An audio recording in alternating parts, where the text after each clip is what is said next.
Welcome to our channel, Behind My Story. Please like, share, and subscribe. Our feelings are always hard to control. We are humans after all. Sometimes we do things we can't explain, just because we feel that way. I had a student named Daniel, a sweet and innocent child. I was prepared to do anything for him, but don't judge me just yet. First, let me tell you my story. My name is Jolene. I'm a 21-year-old math teacher at a primary school. I live with my sister and my mother. My house was next to the school where I work. I love teaching, and I like teaching the students in creative ways. They loved me, and I loved them. Daniel was a special student, though. Our story began at the start of the new year. It was the first day of school. I missed all my students over the summer break. I missed them so much that I stood by the door to welcome them back. Before I started my first lesson, Mr. Smith, the student affairs officer, knocked on the class door, with Daniel hiding behind his back. Mr. Smith greeted the class and asked them to greet Daniel, but Daniel was too shy and didn't move. So I went over to him to take him by the hand, but he pulled his hand away, which embarrassed Mr. Smith. I asked him to greet his classmates, so he went and he stood in front of the class and he said, "Hello, I am Daniel." Then he went and he sat at the very back of the class. He didn't talk much with the other kids. He didn't like to interact with anyone. Daniel always looked sad, and I thought to myself, he's only 8. What could possibly have made him that way? I tried to get close to him, but he resisted all my efforts. Sometimes he looked like he was hiding some big secret, and later on, I learned what it was. One night, when I was surfing the social media, I came across a horrible news story about a jealous husband killing his wife and another man right in front of his son. The child had been none other than my new student Daniel. Reading that sad story, I started understanding why Daniel was acting that way. I decided to try brightening his life a little. Every day, I would buy a small present and put it on his desk. At first, it had no effect, but slowly he came to love that. During break time, I would sit beside him and we would share food together. I would get him involved in class activities. On his birthday, I arranged a surprise party with his class, his grandmother, and myself. He was so happy that day. After the party, he hugged me and he told me that he loved me. I hugged him tightly. He was not just a student to me. I treated him like he was my own son. He told me that he wanted to call me mother, and that made me so happy. After his grandmother died, he came to live with me. We faced a lot of problems together, but I followed his success in life with pride. Daniel is all grown up now. He's graduating from the Faculty of Engineering. I am so proud of what he has made of himself. I adore my family. I adore our get-togethers, our joking around, our meals, everything. I can't imagine my life without them. But one day, I almost killed them all. No, I'm not insane, I assure you, so don't worry. I'll tell you what happened. My name is Ginger. I'm 18 years old. As you can see, I'm wearing an apron. This is because I love to cook. I like all things kitchen related. My happiest moments are when I see my family eating a meal together. I always cook for them. They enjoy it too, and they support me. They let me try different dishes from different countries. I like to listen to their opinions about my cooking skills. I'm also addicted to cooking programs. One day, my cousin Charlotte came to visit before Thanksgiving Day. She likes to dress all in black, and today was no exception. For some reason, she had called me earlier and asked me if I had ever heard of Thanksgiving Day curse. I said no, of course, so she told me that the curse applied to large families who ate a big meal together on Thanksgiving. The curse was the result of an evil spirit named Vicky, who would possess the cook's body in some family's household and poison the whole family. She said that Vicky used to be a housewife who was a great cook and who loved her family, and yet she poisoned them all during Thanksgiving meal. She watched them die one by one, and then she killed herself as the grand finale. At first, I thought Charlotte was joking and trying to scare me, and I told her that it was nonsense, just an old wives' tale. But she said that every legend was usually based on facts. I paused for a second. That was partly true. I went to my room and searched the internet and found the same information about the curse that she had relayed to me, which frightened me even more. Vicky was just like me, or was it the opposite? I stopped myself from getting deeper into this. I needed to focus on preparing the meal. On Thanksgiving's Day, My father bought some groceries, which included a white bottle of liquid. I presumed it to be milk, though it smelled a little weird. But I thought it was my imagination. My aunt called and said she would be arriving a few minutes later, so I had to hurry and finish the meal quickly. My finishing touch was dessert. It was going to be pumpkin candy. I prepared it using the milk that Dad bought. After everyone had arrived, I served dinner. We all sat down and prayed before the meal. Then, everyone started eating. Things were going well. Everyone was chatting merrily and complimenting me on the food. I was overjoyed, but somehow I couldn't shake this feeling that something was wrong. I looked at Charlotte, but she smiled supportively. Suddenly, one by one, the people around the table started clutching their stomachs and groaning in pain. The last thing I remember before I lost consciousness was my brother calling the ambulance. When I woke up later, I was lying in a hospital bed alongside all my family members, who were also lying in the hospital bed. The doctor came in and reported happily that we would all be fine. Then he looked at me and winked. He also said, "Next time, young lady, I suggest not using white paint in your cooking." And that was how I almost killed my loving family.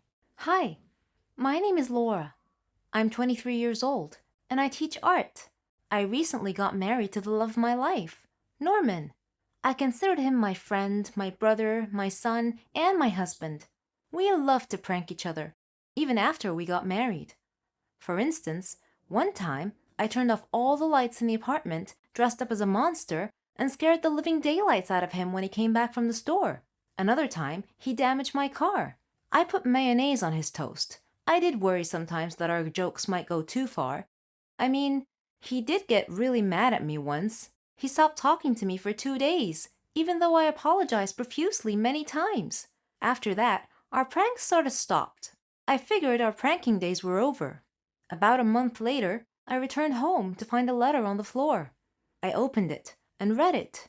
"If you don't pay us 100,000 by Friday, we will kill Norman." I smiled. Norman was pranking me again. When he returned home, I hugged him and showed him his prank letter. He read it carefully, and his brow furrowed. He appeared seriously frightened and swore that this was not part of any prank. He told me that we needed to leave town as soon as possible. I asked him why, and he told me that before he married me, he had stolen a gold statue from a motorcycle gang.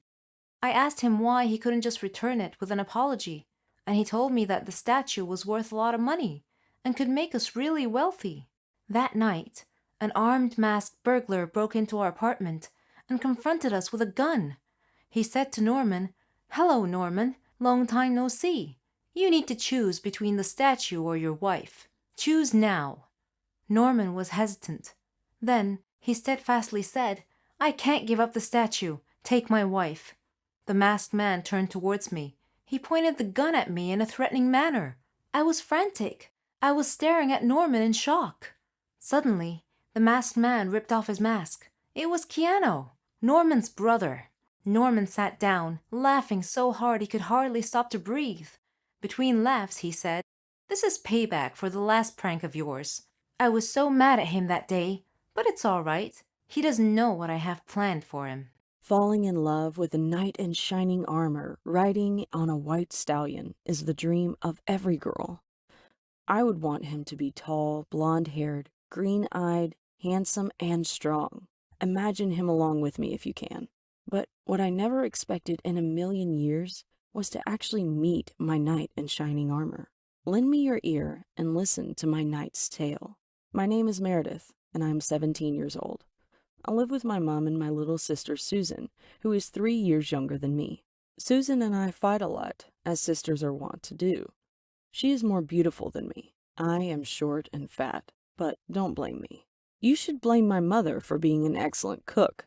She used to work in a famous restaurant. You can't imagine how tasty her food is. Mom uses me as her laboratory rat or guinea pig. Whenever she cooks any new dish, she has me try it out and give her my opinion.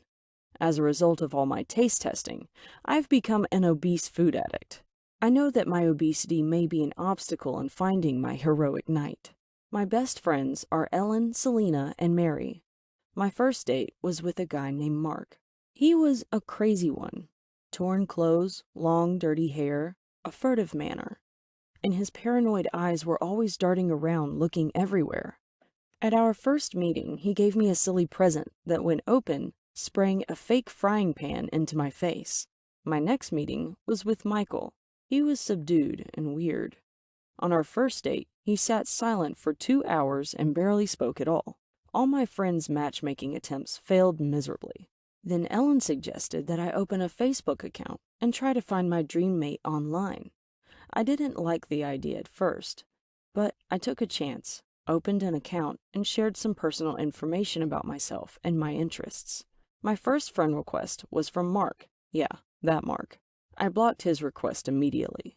I received more friend requests from various people, some interesting, some plain and boring. I kept waiting for my knight on a white horse to send me a friend request.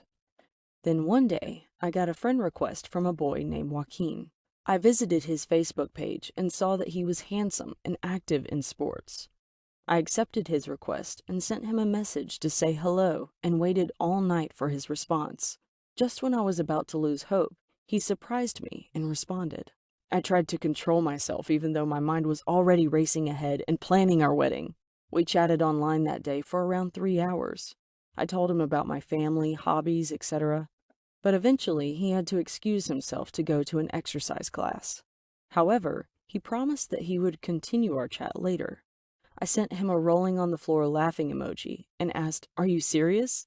He replied, "Of course, I want to get to know you better." I called my friends and told them everything. They advised caution, but I didn't listen to them. In my mind, I had already fallen in love with Joaquin. I clutched my phone, waiting for his next message with bated breath. I figured that I should probably let him know what I really looked like, a fat food addict, before we got too far into a relationship. When he got home, he sent me a message, and I asked him about himself and his family. He told me about his dreams, his family, and his dream girl. He told me that he wasn't interested in a girl's figure at all. The important thing was her character. We agreed to meet the next day. I was excited. I called my friends immediately and updated them on my news. Later, I received a message from Joaquin stating the time and place of our upcoming meeting. I chose some chic clothes and got ready to go. Mom saw me and was surprised that I had dressed up so. Susan laughed at me. "She looks like she's going to a restaurant," said my darling little sister. I announced, "I am going on a date, Mum. I met someone on Facebook." Mum said, "Okay, have a good time, and come back and tell us all about it when you return." My heart was beating in my ears as I raced to our meeting place. After I arrived, I sent Joaquin a message telling him that I was waiting for him outside. He replied that he had prepared a surprise for me and that I should come inside. So I hurried inside to see what surprise he had planned. My mind ran wild with possibilities. When I entered the place, I saw my friends holding up a banner with my name on it. Ellen said, "Don't be upset, Meredith, but your surprise is that we are Joaquin." They had played a prank on me as a birthday surprise. Oh, I was so angry. "Do you mean to tell me that Joaquin, the love of my life, was all a hoax? You are not my friends. You are devils." But then Ellen opened a box and showed me its contents. A nice, big, plump, glazed blueberry tart. I stopped my angry ranting. My mouth closed. I became silent and calmed down. My heartbeat rate slowed. They all hugged me. They said that I was a beautiful girl, and they had just wanted to make me happy for my birthday. I was stuffing the blueberry tart in my mouth when the waiter came to take our orders. I looked at him with a mouthful of food. He was so handsome. I mumbled, "What's your name?" as I was chewing my mouthful of blueberry tart. Try again, as they say.